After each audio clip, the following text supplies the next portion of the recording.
everyone. Today we're going to be talking about the global human rights. Today's presentation is going to be divided in 5 sections.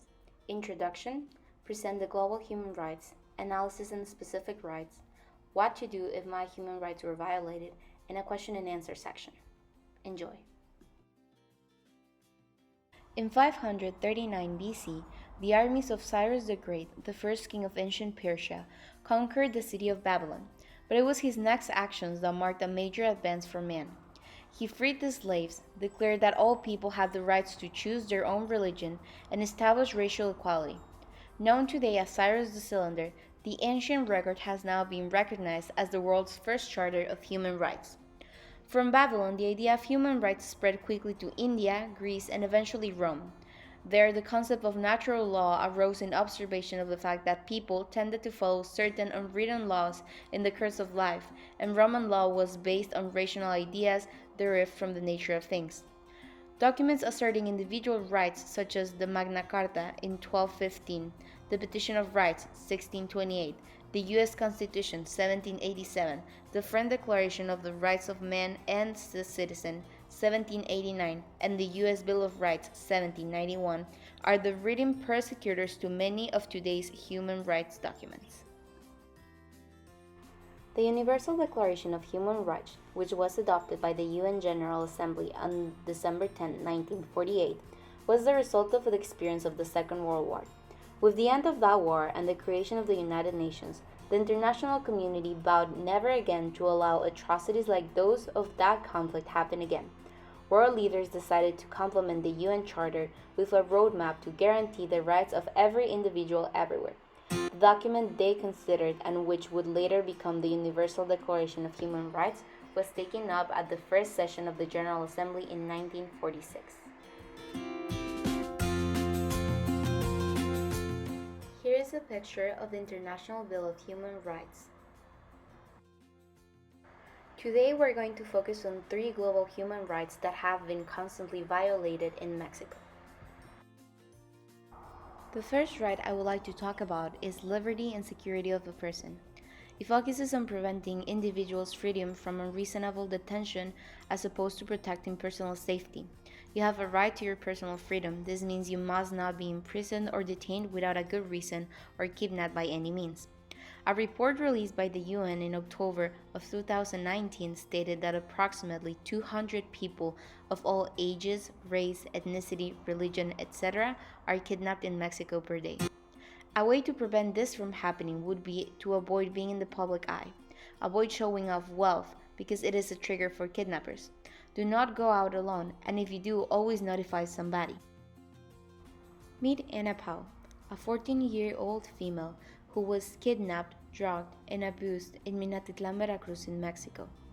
This is a real case of how that right was violated. The next right I would like to mention is freedom of opinion, expression, and the press. Everyone has a right to express their thoughts without the fear of being punished or silent.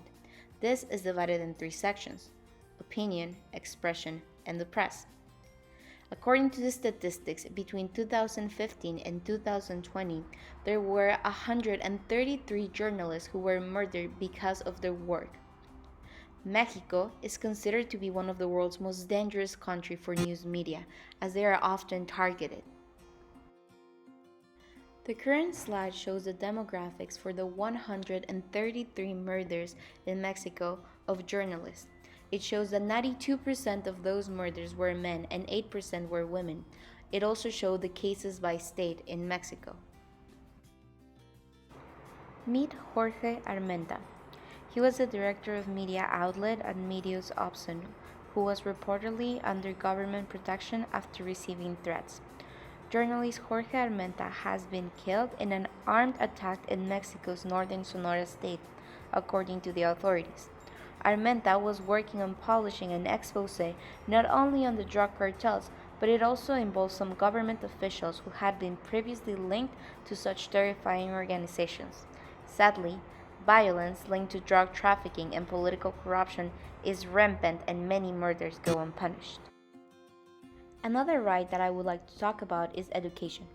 Education is a basic human right for all and is important for everyone to make the most of their lives. Having an education helps people to access all of their other human rights. And education improves an individual's chance in life and helps them tackle a national issue, which is poverty. The literacy rate in Mexico was of 95.38% in 2018, which is the most recent information published. This leaves thousands of hundreds of people without being able to read or write. A suggestion that I would like to give would be to have the government invest more funds on education and allow each student to have, for example, a computer for situations like the ones we're living today. This is my nanny Rosa. The only reason she learned how to read and write is because one of the ladies her mom worked for by cleaning their house taught her the basics. She never attended school because there was not enough money at her house for her to be sent to school. Instead, her parents used very few money they had to send her brothers because they were the ones going to respond to look after the family. Her education is very basic, but when you ask her something as easy as multiplying some numbers, she gets completely lost. This is a clear example of how her human rights were violated, and the government never put any attention to situations like this, and they will continue to not do so even after COVID-19, as we have seen over the past few months. So now let's focus on what to do when your human rights were violated. First, reach out for a lawyer or an organization. Legal issues involving human rights can be very complicated. It can be very difficult to resolve without proper expertise. If you believe you have suffered a human rights violation, the best place to start is to speak with an experienced human rights attorney. The second thing would be filing a private lawsuit for a human rights violation. Once you decide to file a lawsuit for a human rights violation, one of your first considerations will be where to file, in federal or state court, depending on the specifics of your case. The choice may be yours, or your options may be dictated by an applicable law. The next thing would be to gather your family and friends and explain what is happening. You're going to need a support system if anything was violated towards you, and you would want them to be there to support you and to help you through the process. And the last thing would be to seek for a counselor for help. While your family and your friends might be of great help and they might know you how to calm you down, a counselor will be more efficient since they will be able to identify what is wrong and they can help you in the future. Thank you for watching.